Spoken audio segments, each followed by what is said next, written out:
My fiance is going out of town this weekend, and I keep telling people, I don't know what I'm gonna do with myself while he's gone. And they say, do all the things he never lets you do. And what do you mean? Y'all okay? I've seen this a few times here and there, and I don't understand why you would need your partner's permission to do things that you as an adult should just be allowed to do. You're a functional adult and your partner is a functional adult. You are not responsible for each other. You are both adults that have your own lives. If you are not letting your partner do something because you don't like it or something, I don't know, if you're not letting them eat out or watch a certain show or play a certain game, isn't that a bit weirdly controlling for a relationship between two adults? Special thanks to Nix, Holly Miller, CJ, Kaorian Mori, Karen Duca, Sarah Bear, L, Kipachi, Chase Howard, Maxine Lankow, Kitty Girl Emily, Devon Kellogg, Top Shelf, Howland Requiem, Rennie, Thomas Penny, and Greyhound for supporting the channel and supporting my content. One breath, baby! How's it going, everybody, and welcome back to another subreddit video. Today we are returning once again to r/AreTheStraightsOK. I think we all know the answer there, don't we? Let's get into it, shall we? Boys, if you're not interested, then just say it. Women, I'm not interested. Boys, let me change that. There are a shockingly large amount of dudes out there in bars or on dating sites that don't quite understand the idea of someone saying no. They think that's a challenge or they're playing hard to get. And I will say there are a select few women out there that do play hard to get as a thing, and I'm against that. I am against men pursuing women after they've said no, and I'm against women saying no and playing hard to get. We need less mixed signals and we need less confusion. Do not pursue a woman if she says no. If she wanted you to pursue her further, that's her own fault. End of. Just don't do it. Consent is important. Just if someone says no, it means no. End of. How to make a relationship work if your partner is asexual. Seriously, it can be done. Agree on a minimum number of times to have sex per week. Couples can agree that though one is not as sexual as the other, sex can still play an important role in the sense of unity and connection within their relationship. Heidi said, coming up with a minimum number of times sex will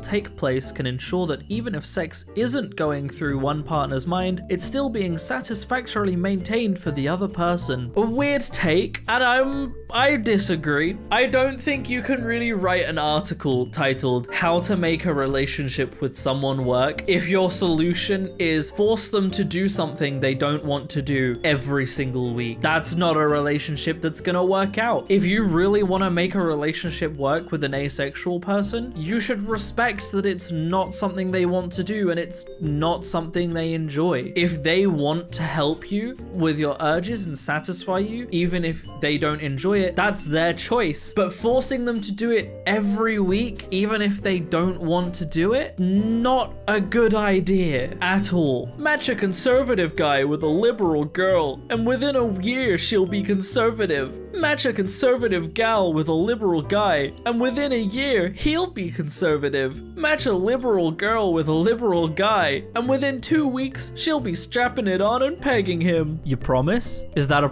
promise?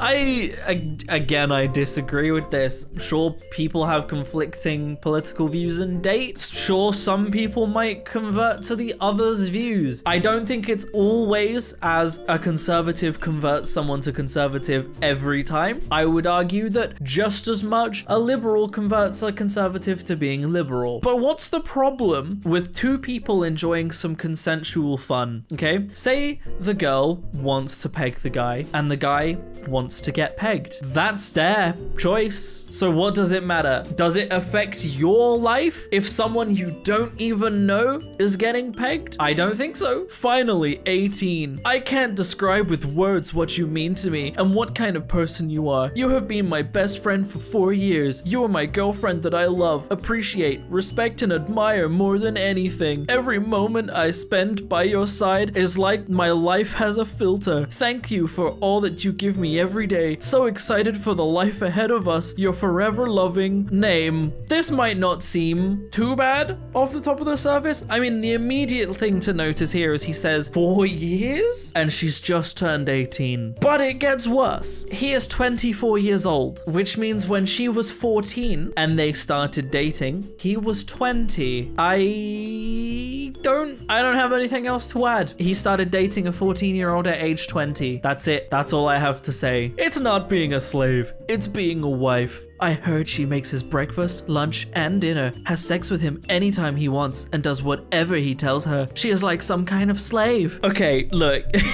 if you are trying to convert people to the wonders of being a stay-at-home wife, is opening with comparing it to being an actual slave really the play? You're out here going, being a wife isn't so bad. It's a great thing. More women should do it. It's definitely not the same thing as being a slave. We're gonna make comparisons, but you're the guy saying it's being a slave. It's not the fact that we just made that comparison. It's totally you guys saying that. You do understand that you can have a wife, you can marry a woman, and not force her to serve you? She can be a human being and not a servant. You know this, yes? She doesn't have to make all of your own food. You are a functional adult and you could do that yourself. She can say no and not consent to doing things, and she doesn't have to do everything you tell her. As a human being and an adult with agency, welcome to the real world. Can I get some advice from you ladies and men? I control all the money and even get a text when money is spent. My wife does not have a bank card, nor is she on my account. She took out $100 yesterday while she had the card to go grocery shopping. I got very upset with her, and I am not speaking to her right now. What an actual child. That's your response? You're not talking to her? You child. She should have asked my permission and told me why she needed the money. She told me it was for my Christmas surprise from her and the kids, only after I demanded an explanation. So she's doing something nice for you and you are angry at her for it. You child. I told her she was not allowed to ever have access to the bank card again, and that I would take over the grocery shopping or give her cash to go. Do you think this is unfair or right? IMO, women are impulsive and do not know how to budget money. You are unfair. What we have here, everybody, is a classic case of using money to physically manipulate his wife. She is in a position now where she has no financial stability without her husband. He has control of all of the money. She has zero control. If she ever wanted a divorce with him, she has nothing. She is entirely reliant on him and is therefore trapped with him. And that is exactly what he wants. And I think he knows it deep down that that's why he's doing this, because he's trying to trap her. This is not a good relationship. The fact that he has taken away all privileges for her to even go grocery shopping because she bought a present for him from her and the kids. He is a sad human being. She says, sorry, but I have a boyfriend. How do you respond? I move on. The fact that that's a question and that other people probably didn't answer it like that. No means no. She has a boyfriend. End of.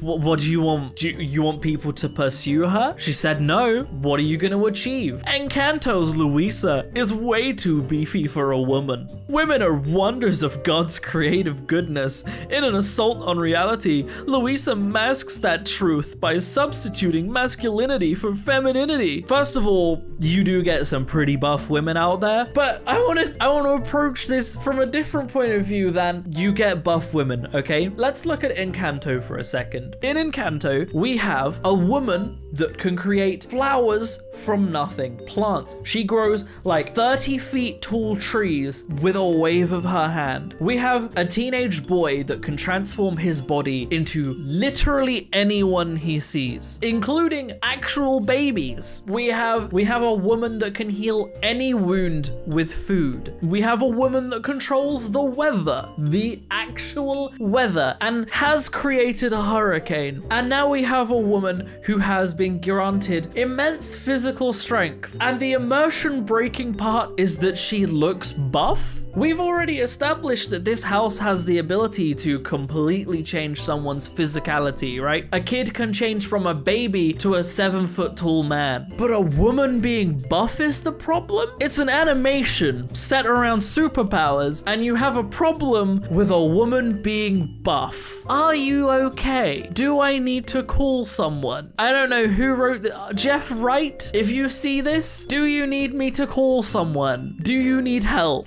Are you okay?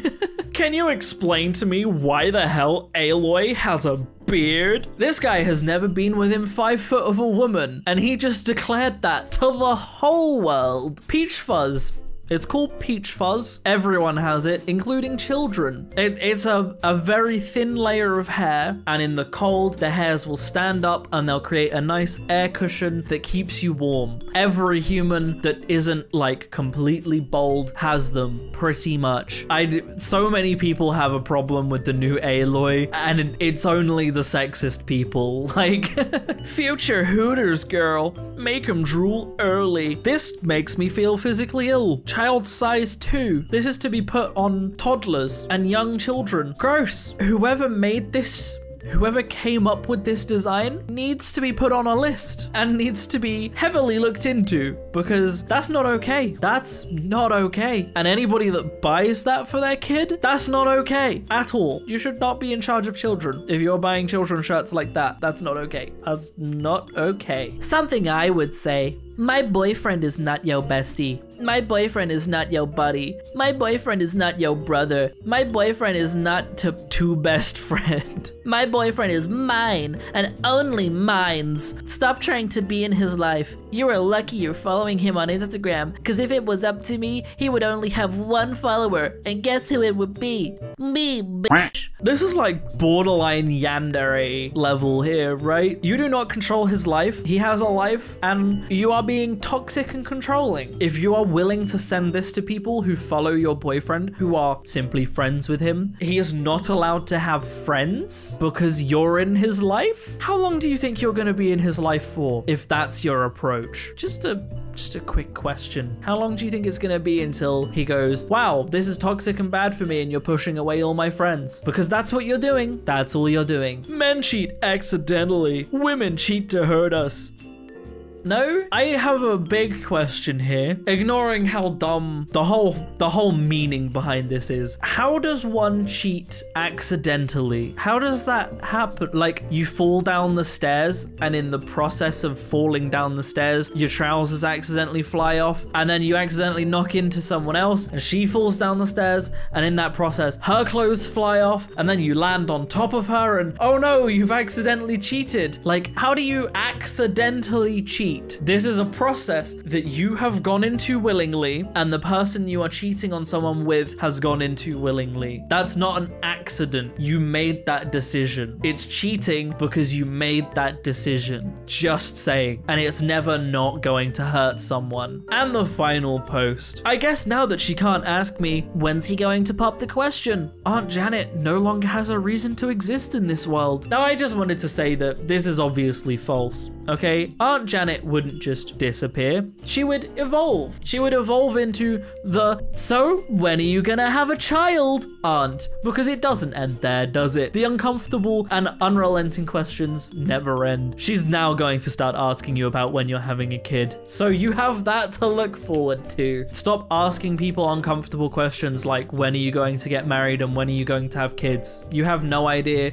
why these people haven't made these choices. You know, like, they might not be ready to get married, or they might not be ready to have a kid, or perhaps they're even trying to have a kid and are unable to. You have no idea what kind of impact that question's gonna have. Just stop asking it. And that's where I'm gonna end the video. Thank you so much for watching, everybody. I hope you have enjoyed. If you want to support me in making more content like this, then I have a Patreon in the description down below, or equally you can click that join button to join the channel. It helps a lot more than you might realize, but by no means should you feel like you have to. I'm going to keep making content regardless. Other than that, thank you so much for watching, everybody, and I will see you in the next video. Peace out.